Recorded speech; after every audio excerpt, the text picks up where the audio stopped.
देखिए, आज हम इनऑर्गेनिक के यूनिट 5 का एक टॉपिक पढ़ेंगे, रेडियो फार्मास्यूटिकल। तो देखेंगे कि रेडियो फार्मास्यूटिकल क्या है। Radio pharmaceutical is a branch of science which we study about radio active substance used as medicine. ठीक, मतलब रेडियो फार्मास्यूटिकल वह ब्रांच है, वह शाखा है विज्ञान की जिसमें हम लोग पढ़ते हैं रेडियो एक्टिव सब्सटेंस के बारे में जो यूज्ड आती है मेडिसिन के लिए। ठीक ना, तो रेडियो फार्मास्यूटिकल क्या है, वह शाखा है साइंस की जिसमें हम लोग स्टडी करते हैं रेडियो एक्टिव सब्सटेंस की जो यूज़ आती है किस लिए, मेडिसिन के बारे में। तो ये तो हमने पढ़ लिया कि रेडियो फार्मास्यूटिकल क्या है, मतलब ब्रांच है साइंस की जिसमें हम लोग रेडियो एक्टिव सब्सटेंस, लेकिन ये तो जाने कि रेडियो एक्टिव सब्सटेंस क्या है जिसको हम लोग पढ़ते हैं।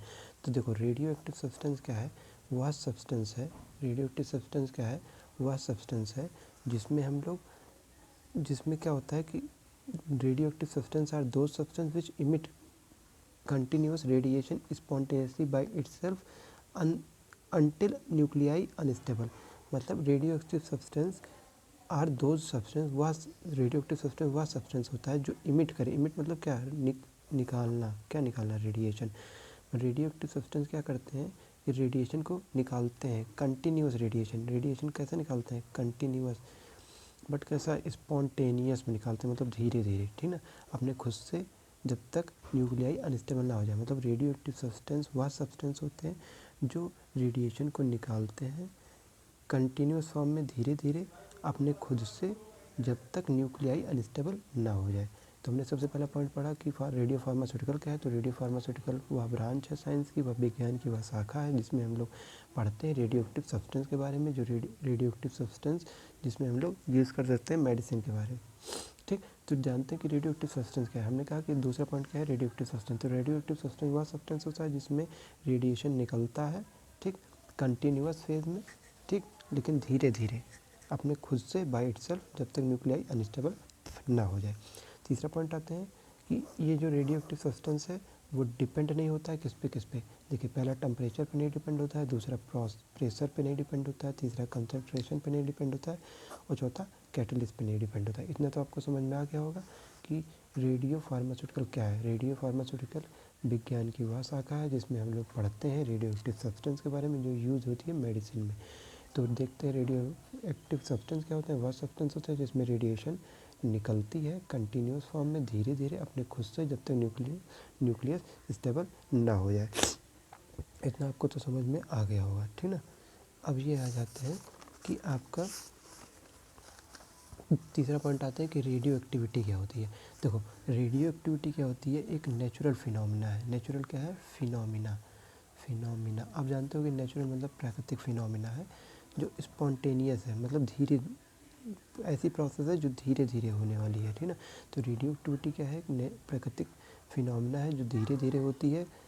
देखो, रेडियो एक्टिविटी या natural phenomena, natural and spontaneous process by which unstable atom of one element emit radiation। ठीक ना, मैंने कहा कि रेडियो एक्टिविटी एक नेचुरल स्पॉन्टेनियस प्रोसेस है जिसमें कि अगर एक सिंगल एलिमेंट जो कि अनस्टेबल है वो इमिट करता है, इमिट या फिर रेडिएट करता है, मतलब निकालता है, एक सिंगल अनस्टेबल एटम निकालता है रेडिएशन, किसमें, एक्सेस एनर्जी में, एक्सेस अमाउंट में रेडिएशन निकालता है। रेडियो एक्टिविटी एक इस नेचुरल, प्राकृतिक और स्पॉन्टेनियस प्रोसेस है। मतलब रेडियो एक्टिविटी क्या है, प्राकृतिक और धीरे धीरे होने वाली प्रोसेस है जिसमें एक सिंगल अनस्टेबल एटम क्या करता है, रेडिएशन को निकालता है एक एक्सेस एनर्जी में। अब वो एक्सेस एनर्जी किस फॉर्म में होती है, पार्टिकल और वेव्स के फॉर्म में होती है, ठीक ना। इस पार्टिकल और वेव्स के फॉर्म को, ये जो पार्टिकल और वेव्स के फॉर्म को एक सिंगल वर्ड में हम कह सकते हैं कि आयनाइजिंग, ठीक ना, रेडिएशन।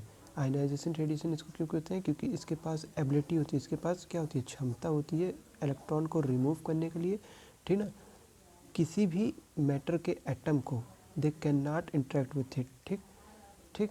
हमने क्या कहा कि रेडियो एक्टिव क्या है, प्राकृतिक नेचुरल स्पॉन्टेनियस प्रोसेस है जिसमें किसी भी एक सिंगल अनस्टेबल एटम क्या करते हैं, रेडिएशन को निकालते हैं एक एक्सेस अमाउंट में, जो कि किस फॉर्म में होता है, पार्टिकल और वेव्स के फॉर्म में। इस पार्टिकल और वेव्स के एक छोटे से इस पूरे वर्ड को हम कह सकते हैं कि आयनाइजेशन रेडिएशन होता है।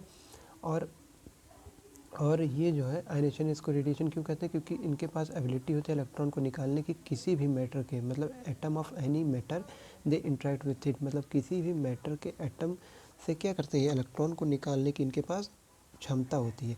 अभी रेडिएशन तो हम लोग पढ़ रहे हैं, तो ये जानेंगे कि रेडिएशन जो निकल रहे हैं वो कितने टाइप के होते हैं। देखिए रेडिएशन आपका 3 टाइप का होता है, एक होता है अल्फ़ा, एक होता है बीटा और एक होता है गामा। अब हम एक एक करके इन तीनों की प्रॉपर्टी पढ़ेंगे, अल्फ़ा बीटा गामा की। ठीक, देखते हैं, आ जाते हैं पहली पे अल्फ़ा की। अल्फ़ा की पहली प्रॉपर्टी क्या होती है कि जब व्हेन हैवीएस्ट एलिमेंट डिके मतलब टूटना, डिके मतलब क्या होता है, टूटना। ठीक, टूटना। अगर कोई गलती होगी तो हमसे क्षमा करिएगा।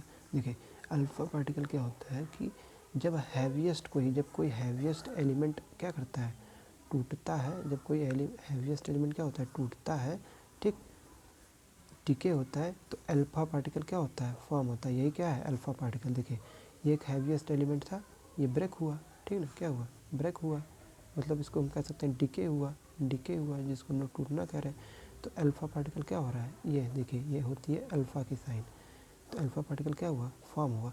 मतलब पहला पॉइंट इसको हम ये लिख सकते हैं कि व्हेन हैवीएस्ट एलिमेंट डिके, मतलब when heaviest element decay then alpha particle is formed. ठीक, दूसरे पॉइंट पे आते हैं कि जो अल्फ़ा पार्टिकल होता है वो वेव नहीं फॉर्म करता है, दे आर नॉट वेव, मतलब ये अल्फ़ा पार्टिकल क्या होता है, ये वेव्स नहीं होते हैं। ये क्या होते हैं, वेव्स नहीं होते हैं। अल्फ़ा पार्टिकल क्या होते हैं, वेव्स नहीं होते, बट हाई एनर्जी पार्टिकल्स होते हैं। मतलब ये वेव्स तो नहीं होते हैं, बट क्या होते हैं, high energy particle which are expelled from unstable nuclei. ठीक ना, ये वेव्स तो नहीं होते हैं, दे आर नॉट वेव्स। दूसरा पॉइंट अल्फ़ा पार्टिकल्स में, इसकी प्रॉपर्टी अगर आपको लिखने का आएगी तो ऐसे लिखना कि फर्स्ट तो लिखना कि जब हैवीएस्ट एलिमेंट जो है डिके होगा, मतलब टूटेगा, तो अल्फ़ा पार्टिकल फॉर्म होगा। दूसरा लिखना कि ये वेव तो नहीं है, बट इसमें हाई एनर्जी पार्टिकल्स हैं जो कि एक्सपेल्ड आउट होती हैं। एक्सपेल्ड मतलब क्या होता है, क्या कह सकते हो आप, एक्सपेल्ड मतलब निकलना, ठीक ना, अनस्टेबल न्यूक्लियाई से, जो कि क्या होती हैं, अनस्टेबल न्यूक्लियाई से निकलती हैं, बट हाई एनर्जी पार्टिकल जो कि अनस्टेबल न्यूक्लियाई से निकलती हैं। तीसरा पॉइंट आते हैं कि ये क्या होता है, सिमिलर होता है हीलियम एटम के। अल्फ़ा पार्टिकल जो होता है, अल्फ़ा, देखिए अल्फ़ा पार्टिकल जो होता है वो क्या होता है, सिमिलर होता है किसके, हीलियम एटम के, जिसमें कंटेन होते हैं कितने, 2 प्रोटॉन 2 न्यूट्रॉन, और इसका जो मास होता है वो 4 AMU। AMU मतलब एटॉमिक मास, ठीक, यूनिट, ठीक, एटॉमिक मास यूनिट। चौथा पॉइंट आते हैं, तीसरा मैंने कहा कि सिमिलर होते हैं हीलियम एटम के, जिसमें कंटेन होता है 2 प्रोटॉन 2 न्यूट्रॉन और मास होता है इसका 4 AMU। ठीक ना, ये तो चीज़ आप समझ गए। जैसे अगर हम मान लें कोई हीलियम एटम लें, तो इसमें ये ऊपर वाला होता है, ये मास होता है, और ये जो होता है ये एटॉमिक नंबर होता है। तो इसी हीलियम को हम क्या कह सकते हैं, यही है अल्फ़ा, इसको हम अल्फ़ा कह सकते हैं। ठीक ना, तो ये कह रहा है कि इसमें जो होता है हीलियम एटम में, वो 2 प्रोटॉन होते हैं, ठीक, 2 न्यूट्रॉन होते हैं, और उसका जो मास होता है वो 4 AMU होता है। आते हैं इसके चौथे पॉइंट पे। चौथा पॉइंट क्या हो रहा है कि जो अल्फ़ा पार्टिकल वो लार्ज होता है और हैवी होता है, किसमें, नेचर में। सो ये कैन नॉट पेनिट्रेट, तो ये लार्ज और हैवी होने के कारण ये पेनिट्रेट नहीं करता है, बट ईजिली एब्जॉर्ब, लेकिन ईजिली क्या हो जाता है, एब्जॉर्ब हो जाता है। ठीक ना, बट ईजिली एब्जॉर्ब, मैंने कहा चौथे पॉइंट कि लार्ज होता है, हैवी होता है नेचर में, इसीलिए पेनिट्रेट नहीं कर पाता, लेकिन ईजिली क्या हो जाता है, एब्जॉर्ब हो जाता है। पांचवा पॉइंट आते हैं कि इसकी मैं प्रॉपर्टी बता रहा हूँ, प्रॉपर्टी आपको लिख के आनी होगी एग्जाम में। देखिए पांचवा पॉइंट है कि ये लेस पेनिट्रेट होता है। कौन लेस पेनिट्रेट होता है, अल्फ़ा पार्टिकल, क्योंकि मैंने कहा कि ये पेनिट्रेट नहीं कर सकता है, लार्ज और हैवी है, तो इसीलिए क्या कहता है, ये लेस पेनिट्रेट होता है।